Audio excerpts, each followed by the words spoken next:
기도드리시겠습니다. 우리를 사랑하시고 우리를 자랑하시는 주님, 우리에게 복음을 주셔서 너무나 감사합니다. 모든 욕망과 탐심을 다 버리고 오직 주님만 바라봅니다. 오직 주님만 사랑합니다. 영원하신 그 사랑을 믿습니다. 이 세상에서 가장 아름다우신 그 이름, 우리 주님 예수 그리스도의 이름으로 기도합니다. 아멘. 자, 오늘은 부끄러움이라는 말씀으로 주님의 은혜를 함께 나누도록 하시겠습니다. 여러분, 저랑 정말 친한 제 친구 중에 한 명이 진짜로 부끄럽고 말도 안 되고 창피한 짓을 저지른 적이 있습니다. 그때가 언제냐면 제 친구가 20대 초중반 때 24살, 5살 이 정도 되었을 때 자기가 초등학교 때 짝사랑하던 여자애, 초등학교 때 첫사랑이랑 연락이 닿게 된 겁니다. 그래서 그 여자애랑 몇 번 밥도 먹고 커피도 마시고 그랬습니다. 근데 제 친구가 갑자기 어디서 쓸데없는 자신감이 생겨서 그 여자애한테 고백을 한 겁니다. 나 더 이상 너랑 친구로 지내기 싫다. 그냥 동창 사이 싫다. 나는 너의 남자친구가 되고 싶다. 이렇게 고백을 했습니다.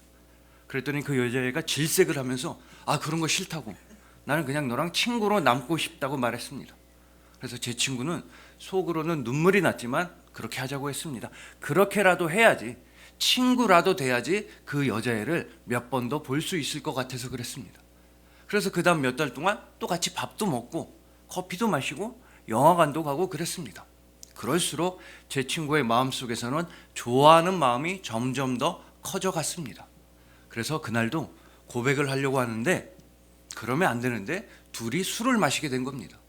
청춘 남녀 둘이 술을 먹다 보니까 엄청나게 취할 때까지 마셨습니다. 그렇게 취했는데도 좋아하는 여자니까 집 앞까지 데려다 줬습니다.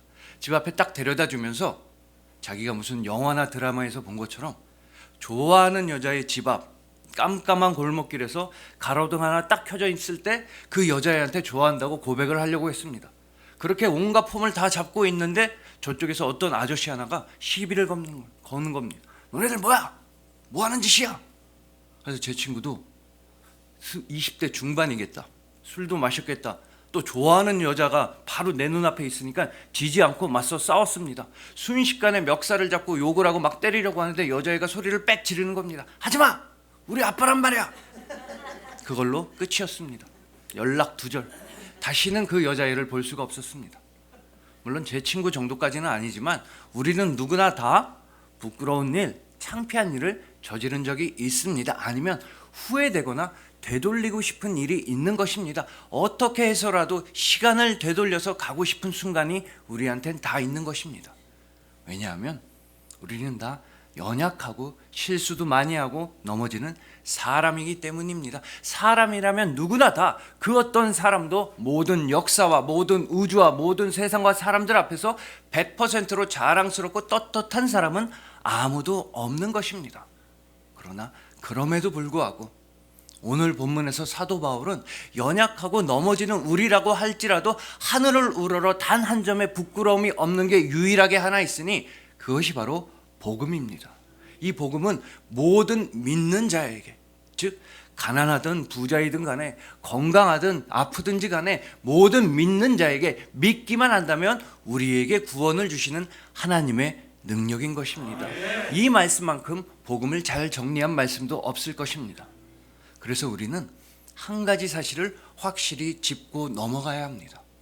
그건 바로 우리가 한 일은 하나도 없다는 것입니다. 우리의 구원에 있어서, 우리의 생명에 있어서, 우리의 사랑에 있어서 우리가 한 일은 아무것도 없습니다. 모든 것은 다 주님께서 하셨습니다.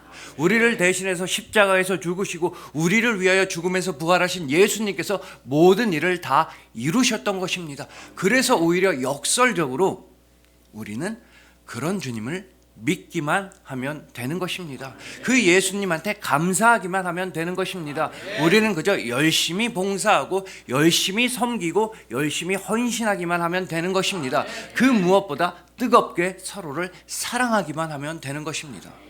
그래서 오늘 본문 말씀을 통해서 복음을 부끄러워하지 아니하고 복음을 전하기 위해 최선을 다하는 우리 모두가 되기를 소망해 봅니다. 예수님께서 절대로 부끄러워하지도 아니하시고 창피해하지도 아니하시고 예수님께서 그저 자랑하시고 기뻐하시고 사랑하시는 여러분들을 주님의 이름으로 축복합니다.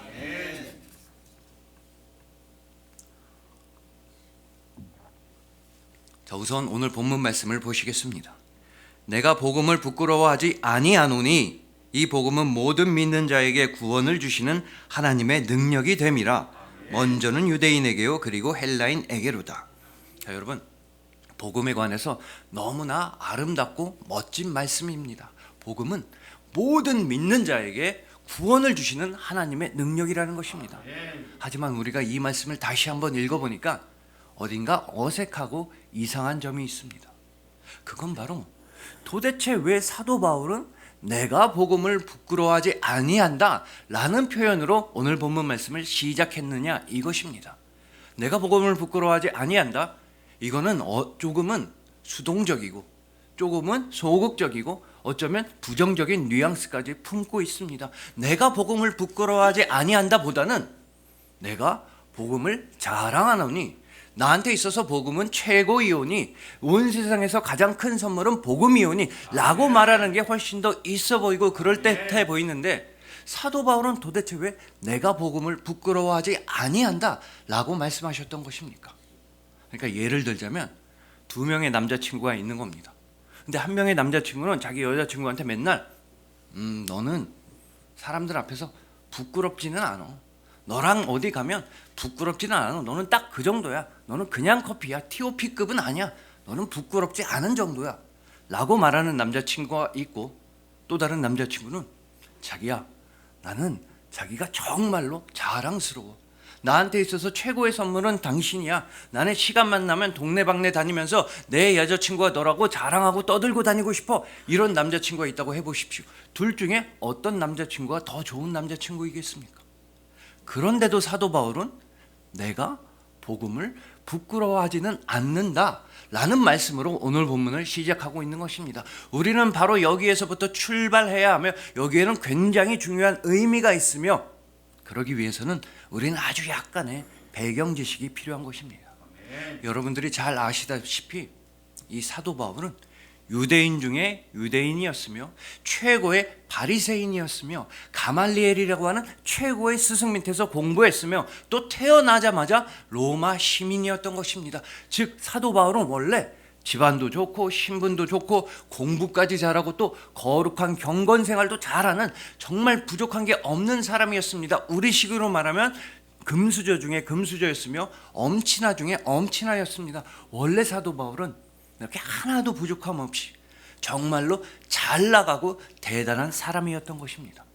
그래서 정말 잘 나가는 사도 바울과 그의 친구들, 사도 바울과 그의 엘리트 동료들은 원래 예수님의 복음을 굉장히 부끄러워했습니다.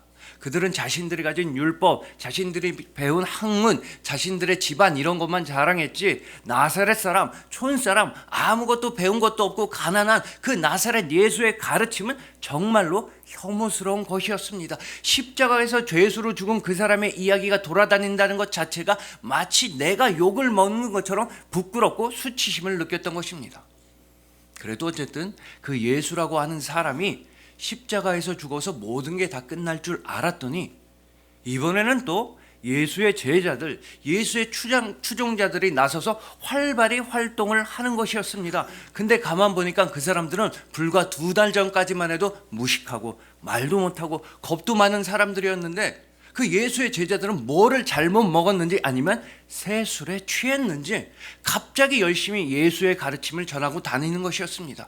그 예수의 제자들, 사도 바울과 그의 엘리트 친구들이 보기에는 역겹고 혐오스럽긴 마찬가지였습니다. 아무것도 배운 것도 없고 가난하고 어부 출신도 많았고 또한 심지어 손가락질 받는 세리 출신도 있었던 것입니다. 그런데다가 그 예수의 제자들은 십자가에서 죽었다던 예수가 부활했다고까지 말하는 것이니 사도 바울이 보기에는 도저히 참을 수가 없는 것이었습니다.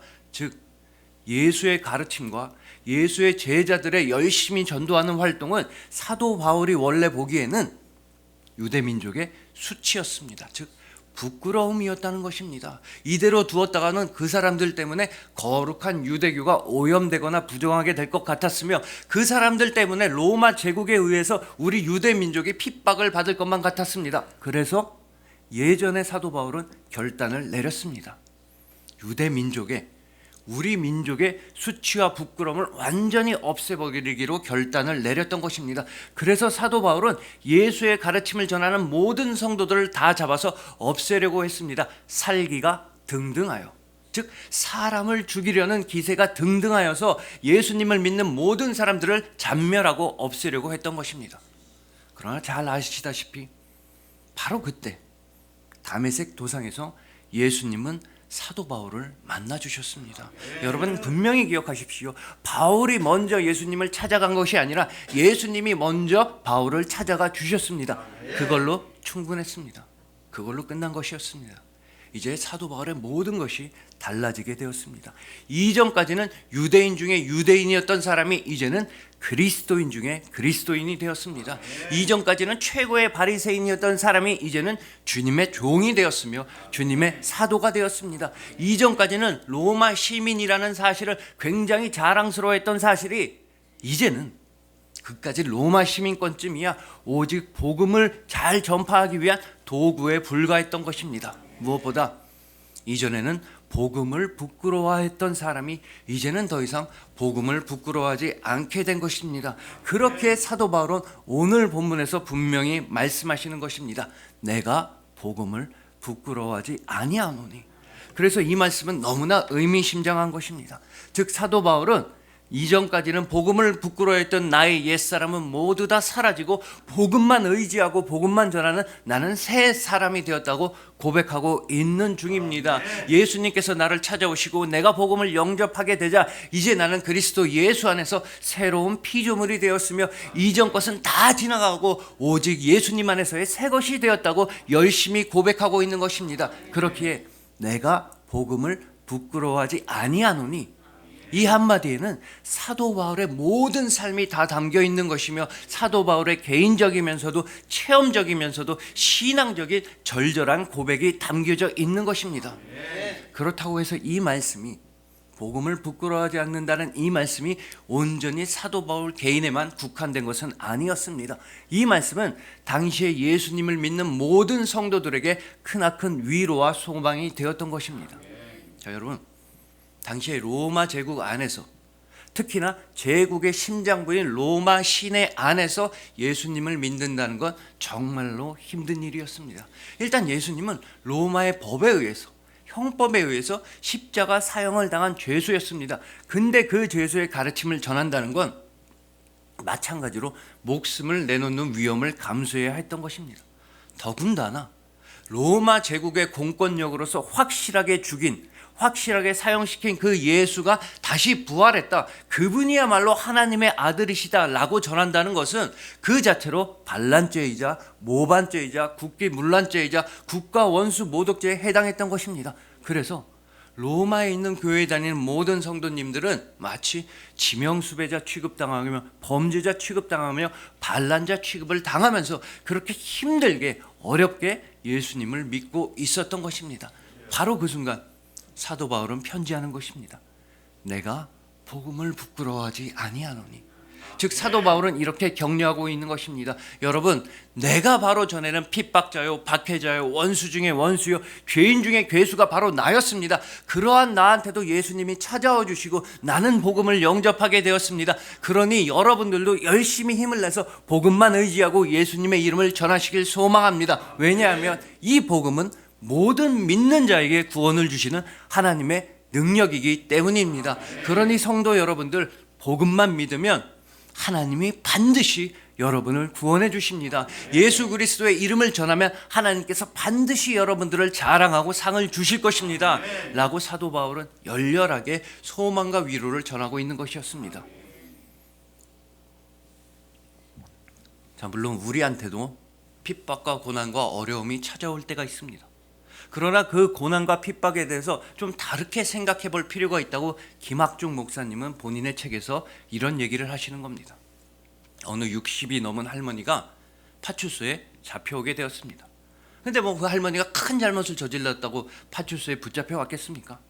경찰관 분들이 지나가다 보니까 그 할머니가 막 무단횡단도 하고 행동도 이상하고 행색도 초라하고 남루해서 보호 차원에서 무슨 일이 있는지에서 한번 모셔온 겁니다. 그래서 할머니한테 말을 걸어봤더니 이 할머니가 말을 굉장히 횡설수설 이상하게 하는 겁니다. 어딘가 이상해 보이는 겁니다. 그래도 경찰관 분들은 끝까지 인내심을 갖고 할머니의 말을 잘 들어봤습니다. 잘 정리해봤습니다. 그랬더니 이 할머니는 자기 원래 가족들이랑 28년 동안 연락이 끊겼다는 겁니다. 자기 아들이 12살 때 28년 전에 마지막으로 보고 못 봤다는 겁니다. 여기서 경찰관 분들은 포기하지 않고 할머니의 가족들을 찾아보려고 정말 많은 애를 썼습니다. 그러다 드디어 할머님의 아들한테 연락이 닿게 되었습니다. 그래서 12살 때 보고 다시는 못 본 아들, 이제는 28년이 지나서 40살이 된 아들이 이 어머니를 찾으러 와서 안전하게 집으로 모셔갔다는 것입니다. 그러면 여러분, 이 할머니가 무단횡단을 할 때 오늘 우리 아들 만나겠구나 이런 생각을 하셨겠습니까? 당연히 경찰관들도 그런 생각 못하고 아들도 그런 생각을 했을 리가 없습니다. 오늘 무슨 일이 벌어질지 아무도 몰랐던 것입니다. 마찬가지로 우리에게 고난과 핍박이 찾아온다 할지라도, 또한 예수님을 믿는다는 그 이유 하나만으로 조롱과 멸시가 우리에게 다가온다 할지라도 우리의 앞일은 아무도 모르는 것입니다. 그게 아니다 하더라도 세상 일, 사람 일, 미래 일은 아무도 모르는 것입니다. 하지만 그럼에도 불구하고 우리가 분명히 알고 있는 단 한 가지 사실이 있습니다. 우리가 끝끝내 붙잡고 있는 단 한 가지 진리가 있는 것입니다. 그건 바로 복음은 모든 믿는 자에게 구원을 주시는 하나님의 능력이라는 것입니다. 그렇기에 우리가 복음을 부끄러워하지 않고 복음을 열심히 전한다면 하나님 아버지께서는 직접 그 능력을 베풀어서 우리를 구원해 주신다는 것입니다. 여러분, 반드시 기억하십시오. 사도 바울이 드디어 복음을 부끄러워하지 아니하게 될 수 있었던 유일한 이유는 바로 예수님이 먼저 바울을 찾아가 주셨기 때문입니다. 사도 바울이 수많은 사람들에게, 수많은 성도님들한테 위로와 소망을 전할 수 있었던 결정적인 이유는 오직 예수님께서 사도 바울을 새로운 피조물로 빚어 주셨기 때문입니다. 그러니 부디 복음을 부끄러워하지 마시고 복음을 열심히 전하시고 예수님의 이름을 위해 최선을 다해 살아가시길 소망합니다. 오직 복음만이 우리로 하여금 진정으로 하나님을 사랑하게 하며, 오직 복음만이 우리로 하여금 진정으로 이웃을 사랑하게 하며, 오직 복음만이 우리로 하여금 나 자신을 진정으로 사랑하게 한다는 사실을 기억하시길 소망합니다. 예수 그리스도께서 친히 천국의 피조물로서 천국의 백성으로 빚어주신 여러분들을 주님의 이름으로 축복합니다.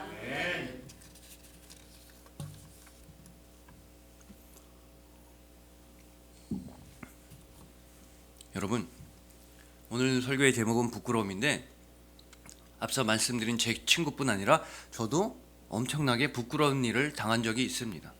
저는 나름대로 아주 나쁜 사람은 아니더라도, 아주 착한 사람은 아니더라도 그냥 평범하게 살아왔다고 생각했는데 정말 그 일만큼은 부끄럽고 정말 크게 잘못한 적이 한 번 있습니다.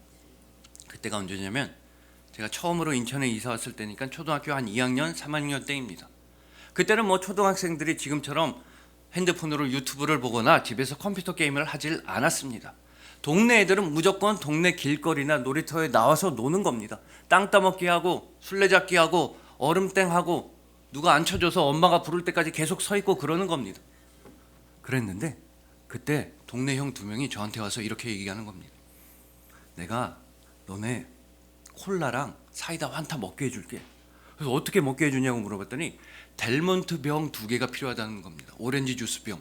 근데 그 병이 2개가 갑자기 어디서 납니까? 설령 있다 해도 집에서 보리차 담는 데 써야지 그걸 막 들고 다닐 수는 없는 겁니다. 그랬더니 형들이 저한테 걱정하지 말라는 겁니다. 다 방법이 있다고. 그때 당시 저희 동네에는 큰 슈퍼가 하나 있었습니다. 큰 슈퍼가 얼마나 컸는지 바로 뒤에 창고도 같이 있었습니다. 슈퍼 창고. 근데 형들이 그 창고에 몰래 들어가서 델몬트 병 2개를 훔쳐다가 다시 그 슈퍼 아줌마한테 갖다 주면 슈퍼 아줌마가 아무것도 모르고 콜라랑 환타로 바꿔준다는 겁니다. 즉 그 슈퍼에서 델몬트병을 훔쳐서 그 슈퍼에 다시 파는 겁니다. 2배의 도둑질, 2배로 나쁜 짓을 하자는 겁니다. 그래서 저는 일단 따라가 봤더니 진짜로 형들이 살금살금 그 슈퍼 창고로 들어가더니 냅다 델몬트병 2개씩 들고 막 도망가는 겁니다. 그리고 동네 한 바퀴를 돌고 와서 슈퍼 아줌마한테 델몬트병을 2개 줬더니 진짜로 그 아줌마가 콜라나 사이다 뭐 환타 한 병 먹고 싶은 거 먹으라는 겁니다. 그래서 들고 나와서 형들이 저한테도 해보라는 겁니다. 그래서 저는 무서워서 못한다 그랬더니 그러면 콜라 한 모금도 안 준다고 하는 겁니다. 그래서 저도 형들이 했던 것처럼 몰래 창고로 들어가서 델몬트병이 보이길래 2개를 들고 냅다 뛰었습니다. 그때만큼 심장이 빨리 뛴 적도 없고 그때만큼 달리기를 빨리 한 적도 없습니다.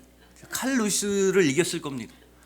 근데 진짜로 한참 있다가 그 슈퍼 아줌마한테 델몬트병 2개를 갖다 줬더니 진짜 콜라 한 병이랑 바꿔주는 겁니다. 근데 덜덜 떨면서 무슨 맛인지도 모르고 먹었습니다. 근데 문제는 그날 밤에 잠을 자고 있는데 노랫소리가 들려오는 겁니다. 코카콜라 맛있다 맛있음. 이게 무슨 소리가 하고 했더니 그 슈퍼 아줌마가 저를 노려보면서 그 노래를 부르고 있는 거예요. 코카콜라. 깜짝 놀랐더니 잡았다 도둑놈, 너는 사형이다. 살려주세요 하면서 깼습니다. 당연히 꿈입니다. 악몽을 꾼 겁니다. 잘못한 일을 저질렀으니까 너무 무섭고 떨려서 악몽을 꾼 것입니다. 여러분, 이처럼 죄를 저지른 죄인은 2발 뻗고 편하게 못 자는 겁니다. 악몽을 꾸게 되어 있습니다. 하지만 문제는 첫사람 아담으로부터 우리는 모두 다 죄인이었다는 것입니다. 천국으로부터 멀어진 죄인이었으며 구원으로부터 멀어진 죄인이었으며 생명으로부터 멀어진 죄인이었습니다. 그 무엇보다 하나님 아버지로부터 멀어졌다. 이것이야말로 우리가 상상할 수 있는 최악의 악몽 중에 악몽이었던 것입니다. 하지만 오늘 본문 말씀을 보십시오. 내가 복음을 부끄러워하지 아니하노니 이 복음은 모든 믿는 자에게 구원을 주시는 하나님의 능력이 됨이라.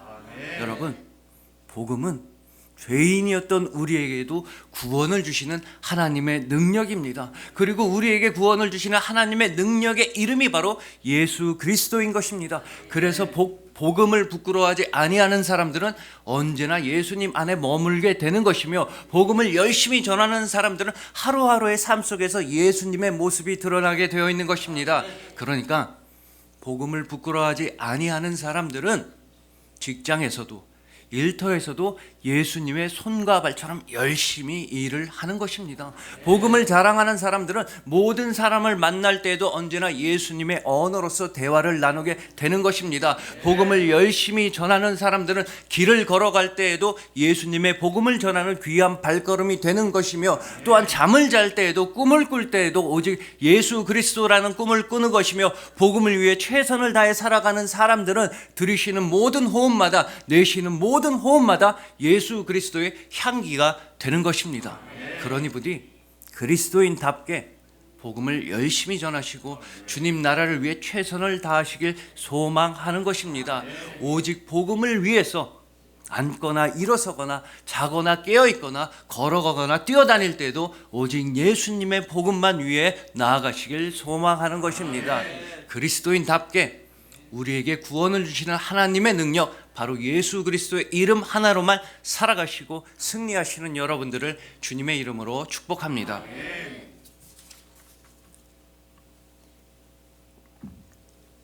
자, 이제 마지막으로 오늘 설교의 제목이 부끄러움인데, 우리 주님 예수님한테도 부끄러운 게 딱 하나 있으셨습니다. 또한 예수님은 동시에 절대로 부끄러워하지 아니하신 것도 딱 하나 있습니다. 자, 먼저 예수님께서 과연 무엇을 부끄럽다고 하셨는지 마가복음 8장 38절에서 예수님은 직접 말씀하셨던 것입니다.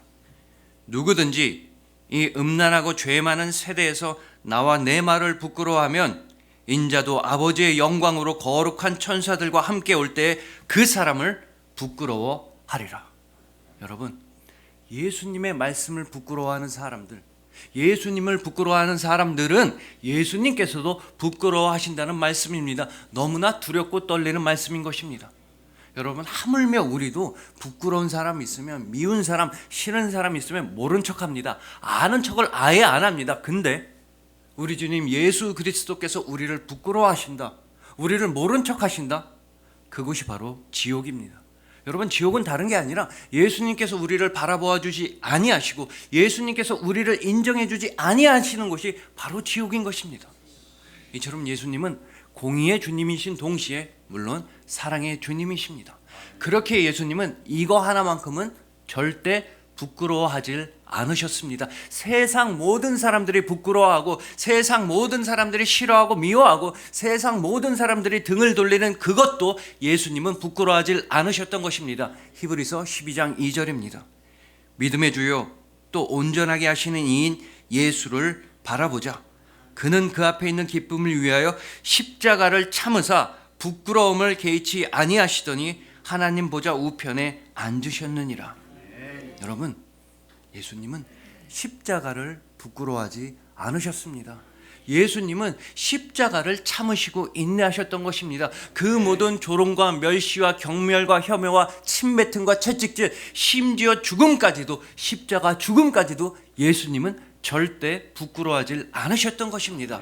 오직 우리를 살리시기 위함이었으며 우리를 사랑하시기 위함이었으며 우리를 구원하시기 위함이었던 것입니다.